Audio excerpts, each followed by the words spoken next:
Alright, this is a little update on the soon-to-be solar-powered camper. There's a picture of the roof. It's been cleaned a couple weeks ago. So far I've taken the that vent right there, removed that yesterday. That was quite a pain. That's the hole where the AC is going. Up front over there, that hole was from the TV antenna, which used to take up this big piece of real estate all the way out to there. That's gone. I've taken the caulking out of here. That was dried up. I'm going to re-caulk it. There's a piece I missed. And wash the roof down again. And it'll get at least 2 coats of elastomeric sealer, that white stuff, rubber coating. It's awesome. Really cuts down on the heat and ensures you have no leaks.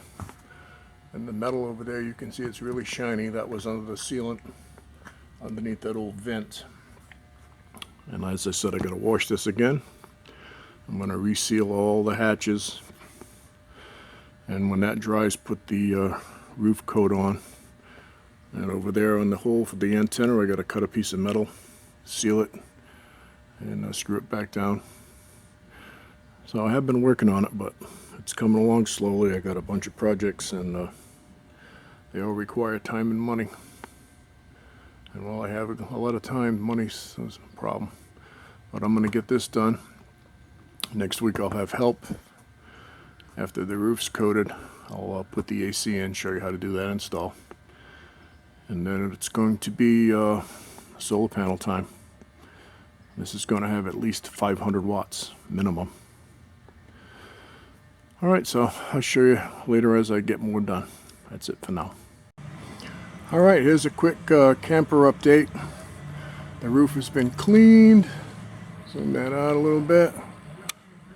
That right there is where the TV antenna used to be. Zoom it back out, in rather. Moments ago, we just got the AC unit up on the roof. All that white stuff is cool roof. It's a roof sealer, and it reflects the heat. And I also paint the hatches with it. It keeps the sun from destroying everything. So I'm going to show you the inside hookup. This AC unit is a, my mind just went, oh, it's an Attwood with the twin motors. It's only supposed to draw like 1200 watts of power when it's running, 13,500. And I'll show you more when I get down the ladder inside.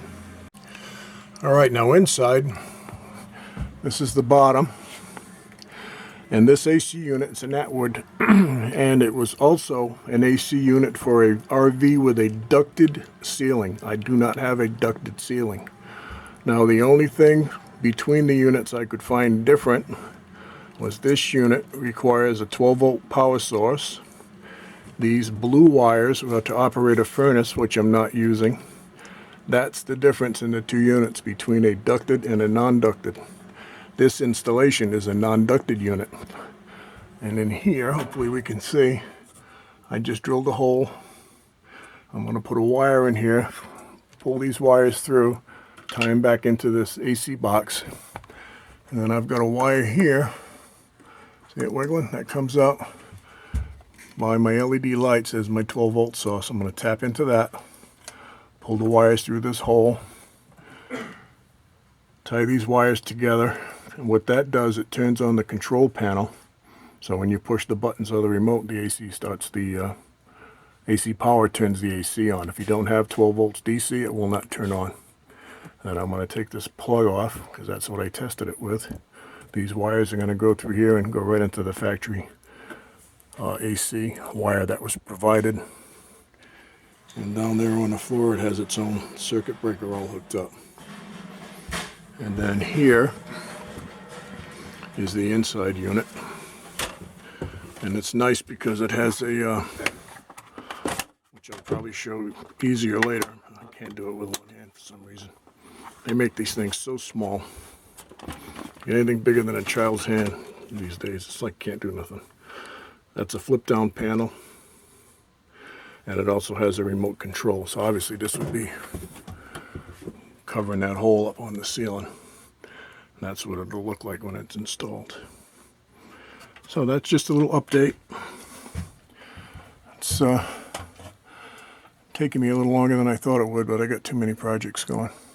So the AC is up on the roof. The roof is coated. Once the AC is installed and this is put back together inside, I'll start laying out the solar panels. And I got a new charge controller coming, and I'll show that when it gets here. But anyway, that's the air conditioner install. That's where the roll-up vent used to be, with the crank with the screen. Now it's going to have air conditioning. All right, that's it for the AC update on the Hobo 2 camper. Over and out.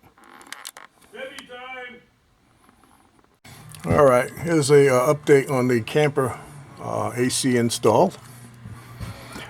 Now, when I bought this air conditioner, it said in all the paperwork you just need a standard 14-inch hole, which is what this is. They're all 14 inches. However,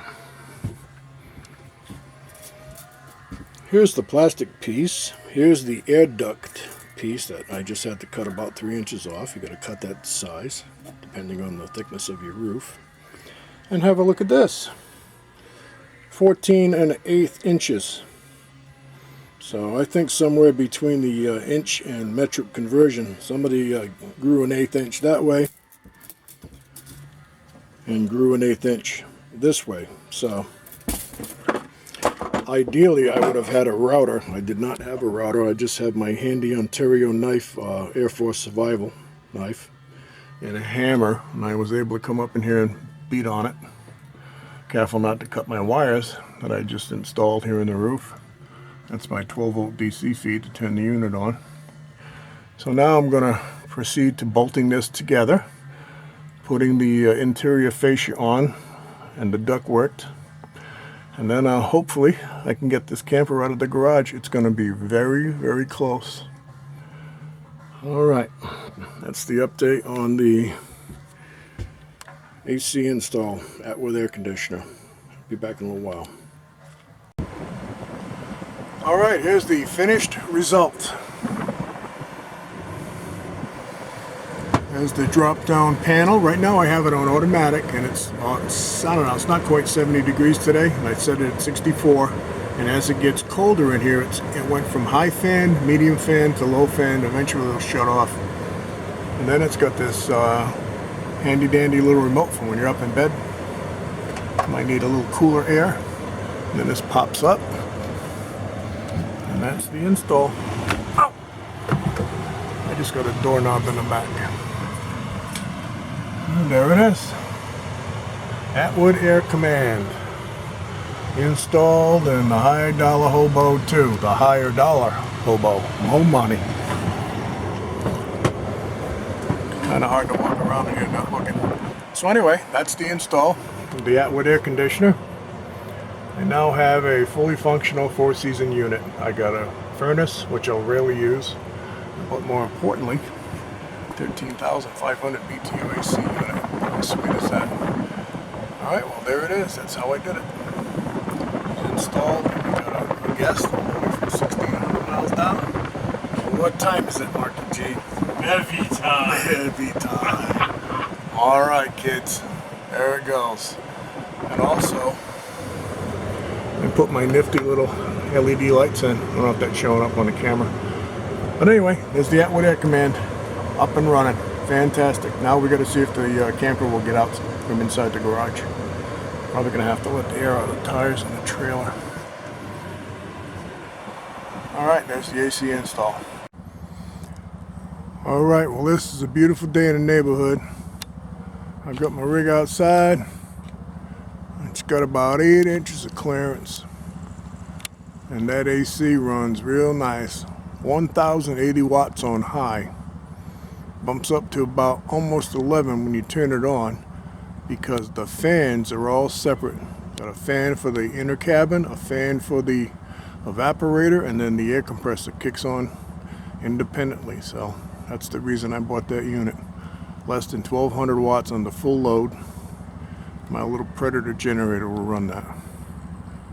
So it was a good day. The roof's done, AC's installed, we're ready for solar.